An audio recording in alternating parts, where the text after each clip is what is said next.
Bonjour François Lévesque. Bonjour Jean-Philippe. François Lévesque, vous êtes professeur à Mines Paris PSL, professeur d'économie. Vous chroniquez souvent pour The Conversation France des chroniques qui sont absolument délicieuses. Vous appliquez le regard de l'économiste, tout un tas de sujets de société. Et vous publiez aux éditions Odile Jacob Survivre à la chaleur. Et c'était une chronique dans Conversation France, précisément. Faut-il commencer à s'acclimater au réchauffement ou redoubler d'efforts pour le limiter ? Donc c'est toujours ce genre de questions que vous posez qui sont délicieuses. Voilà. Et donc la réponse, est-ce qu'il faut redoubler d'efforts pour limiter le fameux changement climatique? Quand même, on le voit dans le débat politique aujourd'hui, un sujet absolument majeur.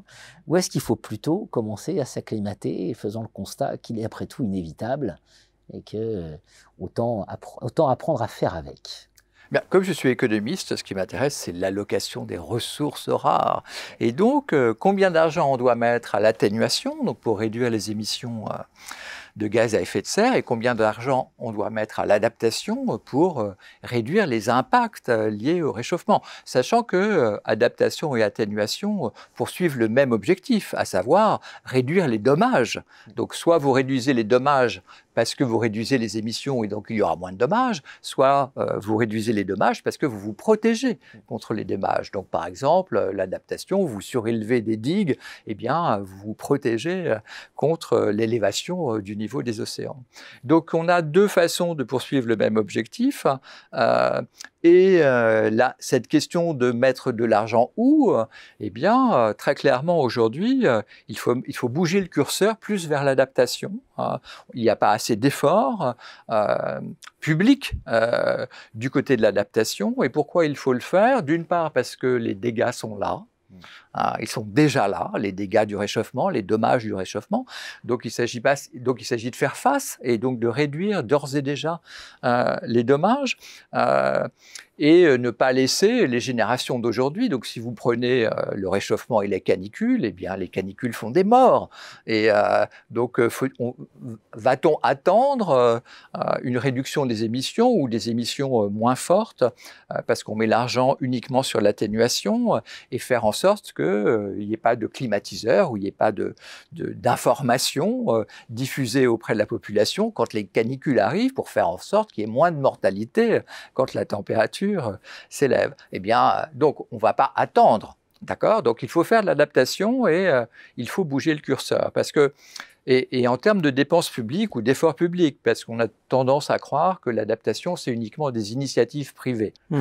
Et voilà. Donc, il y a cette idée de déplacer le curseur vers l'adaptation. Il faut faire maintenant des efforts en faveur de l'adaptation, un peu plus, ce qui ne veut pas dire qu'il ne faut plus faire d'efforts en termes d'atténuation. Mais comme je suis économiste, je sais que les budgets des États et des ménages ne sont pas illimités. Donc, il y a quand même une question d'un équilibre à trouver entre les efforts d'adaptation et les efforts d'atténuation. Bon, après, il y a une très grande différence, évidemment, c'est que entre atténuation et adaptation, c'est que l'adaptation, elle produit des bénéfices locaux, alors que l'atténuation, elle bénéficie à l'ensemble des habitants de la planète d'aujourd'hui et de demain.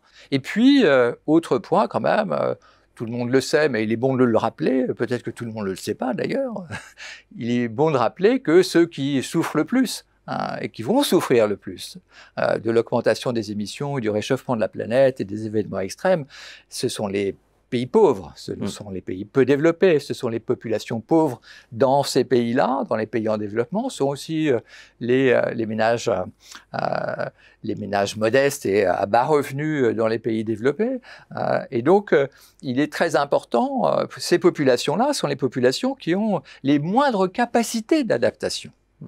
D'accord? Et donc, il faut faire de l'adaptation en visant, en aidant déjà les pays en développement. Je veux dire, voilà, c'est absolument clé d'aider les pays en développement à mieux se protéger des inondations, à mieux se protéger contre les canicules, à mieux adapter leur agriculture. Et donc, il faut des aides des pays riches de l'OCDE vers les pays pauvres pour qu'ils réalisent de l'adaptation. Et d'ailleurs, moi, je suis très catégorique.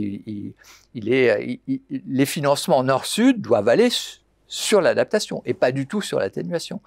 L'importance, c'est l'atténuation, c'est l'adaptation. C'est maintenant les Indiens qui meurent par dizaines de milliers avec les températures extrêmes. Donc c'est ça. Hein. L'adaptation, c'est aussi, et les aides à l'adaptation, c'est aussi très important parce que ce sont les plus démunis qui ont les plus faibles capacités d'adaptation et qui sont les plus vulnérables au réchauffement. Survivre à la chaleur, posez bien le problème. Survivre à la chaleur, édition Odile Jacob, à lire. Et on vous retrouve dans The Conversation France. Merci François Lévesque. Merci Jean-Philippe.